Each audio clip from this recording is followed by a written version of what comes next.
కూరగాయలు ఏమీ లేనప్పుడు ఒక కప్పు పాలు, 2 ఉల్లిపాయలు ఉంటే చాలండి. టేస్టీ టేస్టీ కర్రీ చేసేసుకోవచ్చు. రైస్‌లోకైనా, చపాతీలోకైనా సూపర్ ఉంటుందండి. ముందుగా స్టవ్ వెలిగించుకొని, పెనం పెట్టుకొని, కావాల్సినంత ఆయిల్ ఏసుకొని, సన్నగా తరిగిన ఉల్లిపాయలు మంచి కలర్ వచ్చే వరకు ఫ్రై చేసుకోండి. ఇప్పుడు అందులోనే అల్లం, వెల్లుల్లి, ధనియాలు, జీలకర్ర, చిన్న కొబ్బరి ముక్క వేసి మిక్సీ పట్టే కన్నా ఇలా దంచుకుంటే టేస్ట్ మరింత రుచి పెరుగుతుందండి.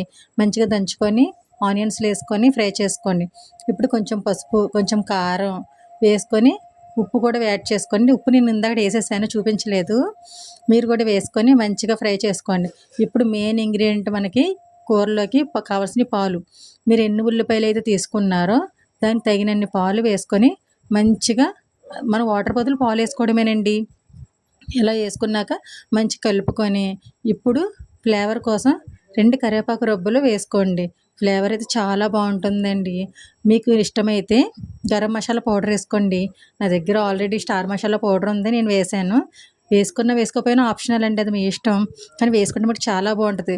చపాతీకైనా, రైస్‌కైనా సూపర్.